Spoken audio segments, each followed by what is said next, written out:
What's going on, guys? PlayBox here, and what the f is this? The newest rating match tier list is here, and like, what the hell is this? For those of you who don't know what the rating match tier list is, it's basically a boost system that they've implemented recently, a bit prior to Legends Festival actually. And basically what it does is it puts units that are underused, or pretty much all the units are categorized in tiers, ranging from Z tier to whatever tier, Z tier all the way to like C tier. And it's generally based on how the units are, how often the units are used, right? So if a unit is not used a lot, they're going to be placed in higher tiers and get better buffs. So if we take a look at these tiers, so featured tier, which is we'll talk about that a bit later, Z tier, S tier, A tier, B tier, and C tier. So Z tier gives a whopping 40% to inflicted damage and 35% strike and blast defense, which is really good. But honestly, when you look at the units that are in the tier, like if we take a look, we have units like Pycon, Captain Ginyu, Pan. Like these are very old units. So even if they get these stat buffs, they're not going to be really that viable, right? Because their kit is still trash, right? And then we got Zenkai units that'll get 10% only, so that's good. So it keeps it goes like that, the Z tier being the highest, and it slowly decreases, right, until C tier, where the units that are in C tier don't get a buff. So if we take a look at C tier, just to see as an example, we have like Super Saiyan 3 Goku, Super Gogeta, the red one, Super Saiyan 2 of FSK Gohan. Units like those, like, that are used in PvP, so they don't need a buff, right? So that's all fine. It's incentivizing people to use older units in PvP and try to promote a diverse meta, which is understandable. But like I said, these boosts don't really mean anything. You can give these damage inflicted to these old ass units, they're not going to perform well at all, so it doesn't really matter. So I've had a big problem with this featured tier, and I'm not the only one in saying this. A lot of people, I'm pretty sure the majority of people would agree with me in saying that this featured tier literally should just get removed, because this featured tier, what it is basically for newer units. So new units will just automatically be placed in this featured tier, which makes no sense. First of all, like, we have units like Super Gogeta, the Ultra Super Gogeta, that is getting an additional 20% damage inflicted and 15% strike defense just for breathing, right? For no reason. It's not based. It says it includes who are new or who just got Zenkai Awakened. So Zenkai Awakening is, I mean, it's not needed for new Zenkai Awakened units, but 8% damage is really not that big of a deal, so it's not a big deal. But 20% damage, 50% strike attack, and a strike blast defense is actually, like, it's still something, right? Granted that these newer units, they do already so much that an extra 20% isn't going to do that much, but like, there's literally no reason to buff new units with this 20% damage inflicted. I mean, they're already coming into this game busted as hell, and they're giving these 20% strike, 20% damage inflicted. Makes no sense to me, so it's fine. It's not fine, by the way. And then, so during the Legends Festival, right, it's pretty much almost done. Next week will be the last week of the Legends Festival. So during the Legends Festival, we've had quite a few characters, right? Namely, Ultra Gogeta, Goku and Vegeta, Sword of Hope Trunks, Goku Zamasu, Broly, all these new units, Super Vegeta Awakened. All these new units, they're all new during this month, and they were all placed into the featured category. So they're all getting this, except Vegeta, who's only getting this, which is fine. So the meta was just filled with these units. It was just literally featured units and only them, and with the few exceptions of, like, Future Gohan, Oob, units like that are not in the featured tier, but they're still relevant, right? But mainly you're just gonna be seeing all these featured units in PvP. So we thought, okay, fine, it's annoying, but once they're out of the featured tier, they won't be getting the buff, so it's fine. They're just gonna go back. They're gonna slightly be nerfed and go to where they're intentionally supposed to be at, which is basically C tier, because they're the most used units ever, right? So this tier list, as you can see, I mean, this tier system, right? As you can see, featured tier, Gogeta is still there. New units, Super Saiyan Goku, which is getting a Zenkai buff. So Gogeta is still getting this 20% buff. It seems like they want to keep these units in this category for like 1 month after their release until they move them down. So he's still there, right? So you might be thinking, oh, where are the other units, the other Legends Festival units? Goku and Vegeta, sort of Hope Trunks, those units. Let's go take a look at C tier. They surely should be in C tier, right? They're being used all the time, and there's no way they're not in C tier, right? But if you were to quickly look through all these units, you would notice that they're not actually in here. I wonder where they are. Maybe B tier? You know, sort of Hope Trunks, hello, where are you? Goku and Vegeta, tag Vegeta, hello, are you there? No, not in B tier. Weird. Let's go to A tier and see where the people are. They maybe in A tier. Oh, Zamasu Goku Black. Super Saiyan Trunks. Bro, Super Saiyan got Super Saiyan Goku and Vegeta. What are they doing in A tier? A tier. Super Vegeta too, but like I said, Super Vegeta is not a big deal. A tier. If you guys remember, as we just saw right now, my god, I have to scroll a lot. A tier is getting 20% damage inflicted in strike and blast defense. So why the hell are these new units in A tier? Makes no sense. They've been featured for over a month, destroying everyone in PvP and taking names, and now they're in A tier, getting 20% damage. And look, this is the best part. Featured tier. Look at the inflicted damage.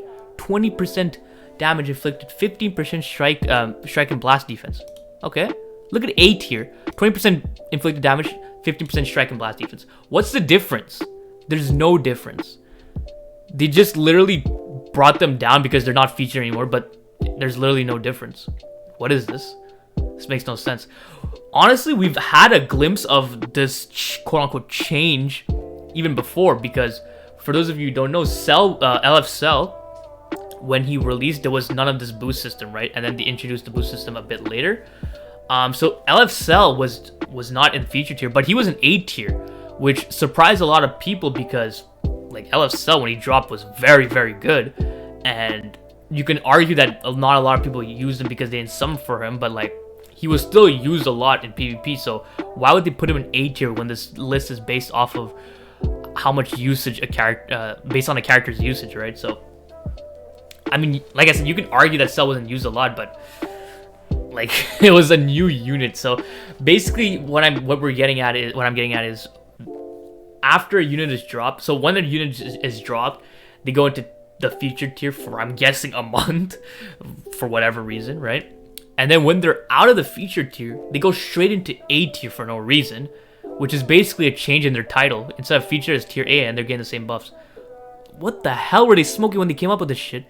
What's the point of buffing these new units to oblivion where they don't need it? Like, put them in C tier. They're already good in units like these.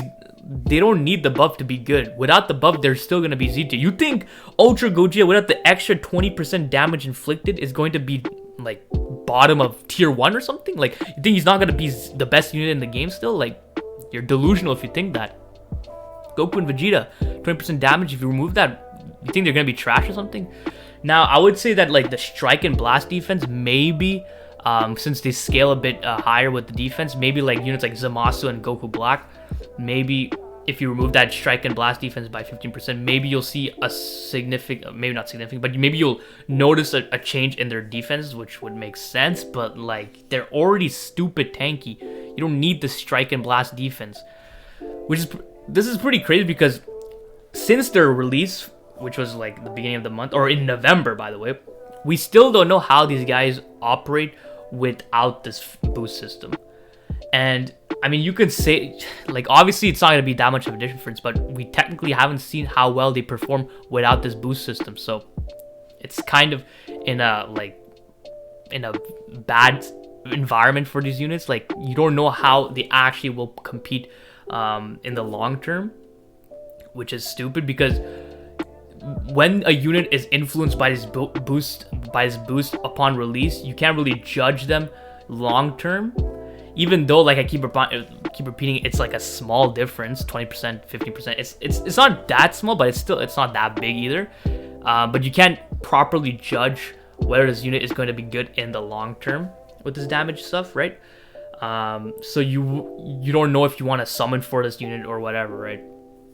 Because let's say, for example, I doubt this will happen, but let's say, you know, a new unit drops that, you know, is decent, right? It's not like game breaking. Like, for the Legends Festival unit, they were game breaking, so this, when you remove them out of the system, it's not going to be that much of a difference. But let's say they drop a new unit that is like, you know, it's like kind of mid, but it's still decent, right? It's still worth summoning for. And then once the boost is gone, they're like trash. Like, what if that happens? I don't think with how good the units are. The quality of units, by the way, have increased significantly post third anniversary. Like, everything past third anniversary, you could argue like all the Sparkings that have come out have been very good. Like, there has been very little units that aren't very good now. Like, if we go through the list, like post third anniversary, got Full Power Frieza, phenomenal. We didn't get any even the EX, no, the EX was trash on that. Next was what, Graded Vegeta, a decent unit even now. The EX on that was Yajirobe, very good. Then we got Super Saiyan Blue Evolved Vegeta, EX Jiren, both of them really good. If we take a look at the All-Star banners, we got Majub, Super Saiyan 3 Goku, the kid one, both very good. God of Shuk Topo, very good. Kale and Khalifa, they're like, whatever. I would say they're one of the exceptions, but they're still decent, I guess. Then we go to Nappa, who's very good. Revival, that green Revival Gohan's trash, unfortunately, so he's also an exception. Cell, very good. That EX Gohan is still pretty good too. So like the quality of Sparking units and LF units have gone up significantly post third anniversary, and I think it's just gonna keep going this way, where units we get are gonna actually be pretty solid. So they're all gonna be worth probably summoning for.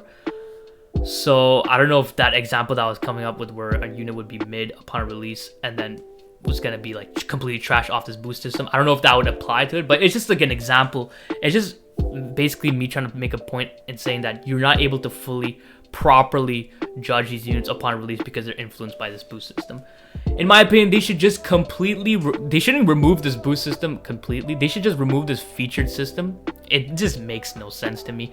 I get the point of it because you're trying to incentivize people to summon on banners because, you know, they're getting this boost system, so they're gonna be better than what they're advertised as.